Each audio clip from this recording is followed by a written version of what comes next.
నమస్తే గురూజీ. నమస్తే అమ్మ. గురూజీ ఇప్పుడు యోగా అంటారు, మెడిటేషన్ అంటారు. అసలు ఈ 2 ఒకటేనా? దీనికి డిఫరెన్స్ అంటే ఏమైనా ఉందా అండి? యోగాలో ఒక అంతర్భాగమే మెడిటేషన్. మీరు హ్మ్. ప్రాణాయామం చేసినా, ఆసనాలు వేసినా, లేకపోతే ధ్యానం చేసినా ఇవన్నీ కూడా ఇందులో ఉన్న అంగాలు. అష్టాంగ యోగంలో ఇవన్నీ కూడా అంతర్భాగాలన్నమాట. ఓకే. ధ్యానం అంతా అంటే ఏంటి అంటే నీలో నీవు మౌనంగా ఉండటం. నీతో నువ్వు స్థిరంగా ఉండడం. హ్మ్. మనం ఎప్పుడు కూడా మనతో పాటు మనం ఉండేది చాలా తక్కువ. వేరే వాళ్ళ గురించి మాట్లాడుతూ ఉంటాం, వేరే ఫోన్లు చూసుకుంటూ ఉంటాం, వేరే వీడియోలు చూస్తూ ఉంటాం, వేరే ఏదో ఆలోచిస్తూ ఉంటాం, ఇంకెవరితోనో ఇంకొక దాంతోనో ఇంకొక సంఘటనతోనో ఉంటాం. అవును. మెడిటేషన్ అంటే మీలోనికి మిమ్మల్ని తీసుకొచ్చి మీలో మిమ్మల్ని మౌనంగా ఉంచేటటువంటిదే మెడిటేషన్. అప్పుడు మీకేం కావాలి అన్నది మీకు తెలుసు. హ్మ్. మనిషి జీవితం అంతా కూడా వేరే వాళ్ళని పరిశీలించేటప్పటికే సమయం అయిపోయింది. అవును. తను తాను ఎప్పుడైతే ఉద్ధరించుకున్నాడో, తను తాను ఎప్పుడైతే మార్చుకున్నాడో, తను ఉన్న స్థితి నుంచి ఒక ఉన్నతమైన స్థితికి తీసుకెళ్ళిపోయినటువంటిదే యోగం. హ్మ్. యోగా అంటేనే కలయిక. మీతో పాటు మీరు కలయికతో ఉన్నప్పుడు, మీలోనికి మీరు వెళ్ళినప్పుడు, మిమ్మల్ని మీరు గమనించుకున్నప్పుడు, మీరు ఏదైతే ఇప్పుడు ఉన్న స్థితి నుంచి ఒక ఉన్నతమైన స్థితికి వెళ్ళిపోతారు. హ్మ్.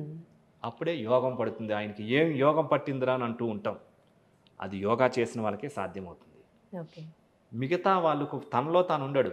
ఎంతసేపు వీళ్ళు సరిలేరు, వాళ్ళు సరిలేరు, వీళ్ళు సరిలేరు, వీధి బాగోలేదు, అది బాగోలేదు, వాళ్ళని గమనించడం, వీళ్ళని గమనించడం అయితే మీ యొక్క శక్తి మీకు ఉపయోగపడదు.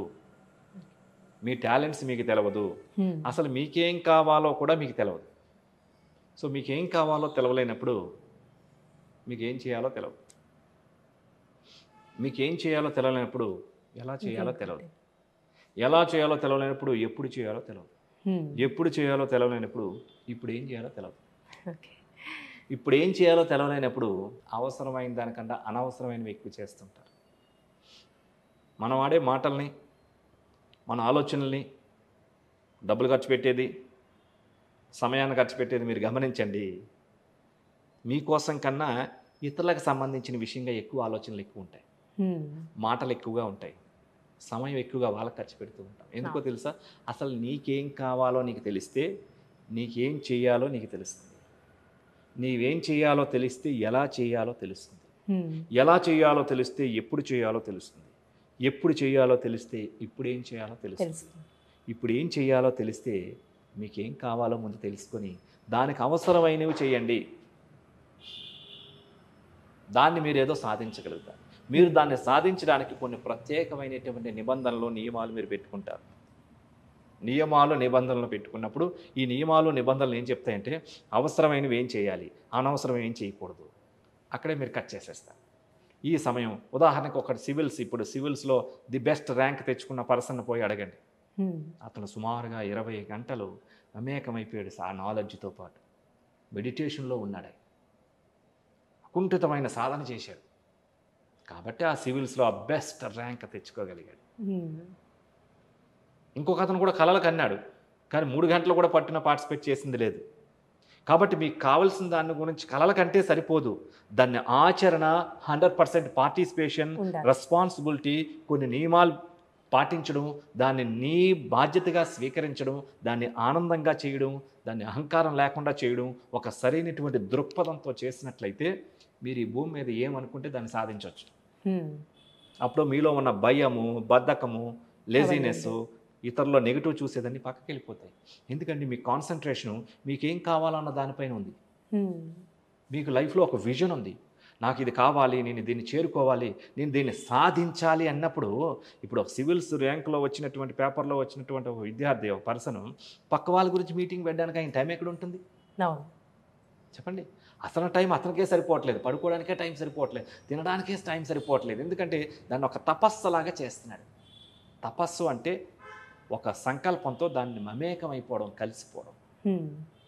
అప్పుడు మనకి ఇంద్రియాలన్నీ సహకరించే విధంగా, మనస్సు మనకు సహకరించే విధంగా, మన శరీరం మనకు సహకరించే విధంగా అంతసేపు కూర్చోవాలిగా ఆ చదవాలంటే. అవును. ఇవన్నీ యోగ సాధన వాటికి సపోర్ట్ చేస్తుంది.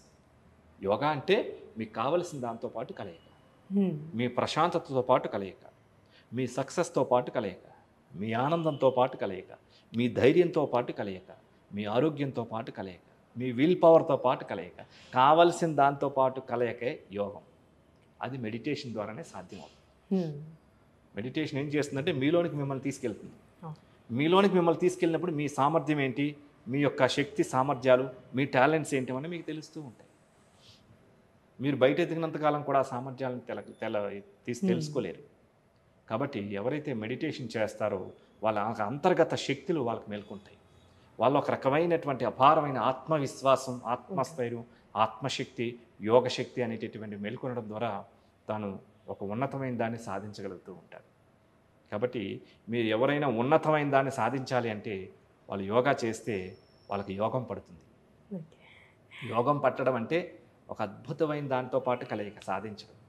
చాలామంది యోగా అంటే ఆసనాలు వేయడం, ఎక్సర్సైజులు చేయడం, ఏదో ఫిజికల్ వ్యాయామం అనుకుంటారు. నిజానికి అది కాదు. ఇది ఒక జీవన శైలి, జీవన మార్గం, జీవించే మార్గం. ఒక ఉన్నతమైన దాన్ని మిమ్మల్ని పొందే విధంగా చేసేటటువంటిదే సక్సెస్తో పాటు కలయికే యోగం. మనం 2 సందర్భాల్లో చెప్పుకుంటూ ఉంటాం, ఆయనకి భలే యోగం పట్టిందండి, మా ఇంటి పక్కనే ఉంటాడండి ఆయన పెద్ద నటుడయ్యాడు, ఆయన పెద్ద ఆఫీసర్ అయ్యాడు, పెద్ద సెలబ్రిటీ అయ్యాడు. మనం జీవితంలో ఏదైనా ఒక ఉన్నతమైనటువంటి దాన్ని కోల్పోతే మాకు యోగం లేదండి అని అంటూ ఉంటాం. సో యోగం అంటే ఏంటంటే ఒక ఉన్నతమైన దాంతో పాటు కలయిక. దాన్ని మనం అదృష్టం, దురదృష్టంగా చెప్పుకుంటూ ఉంటాం. నిజానికి అదృష్టం, దురదృష్టం అంటే అవి ఏదో ఉన్నపాలంగా వచ్చి కలిసిపోయేవి కాదు. అదృష్టం అవసరమైన దాని మీద దృష్టి కేంద్రీకరించి 100% చేస్తే అది అదృష్టం. మీకు ఏది అవసరమో దానికి 100% చేసేయండి, దాని మీదే దృష్టి కేంద్రీకరించండి, అది అదృష్టం. దురదృష్టం అంటే ఏంటి? అవసరమైన దాన్ని దూరంగా చూడటం, చూద్దాంలే, చేద్దాంలే, ఇంకా టైం ఉంది కదా, పోస్ట్పోన్మెంట్ చేసుకోవడం. అవసరమైన దాన్ని దూరంగా చూస్తే అదే దురదృష్టం. ఏదైతే అవసరమో అది చేసేయండి. ఇప్పుడు 30 ఏళ్ళ వయసులో ఉన్నారు, ఇప్పుడు ఆరోగ్యాన్ని సేవ్ చేయడం ప్రారంభించండి. రిటైర్మెంట్ అయిపోయిన తర్వాత చేసేది కాదు.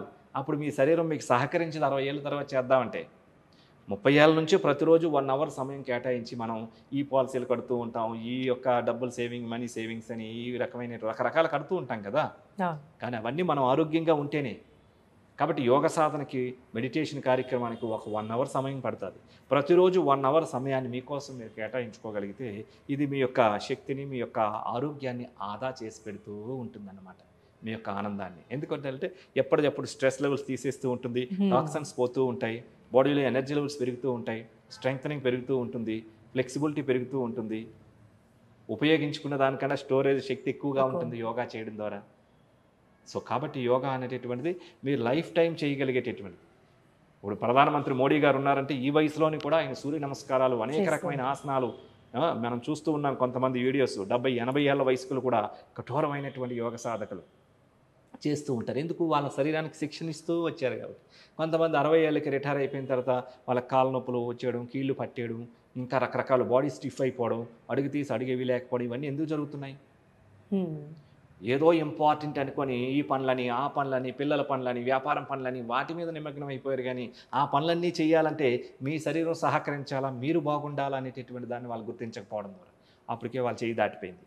ఏం చేసుకుంటారు? ఇప్పుడు డబ్బు బాగా సంపాదించారు, మీరు ఎవరు అనుభవించాలి? మీరు అనుభవించలేని ధనం ఎంత సంపాదిస్తే ఎందుకట?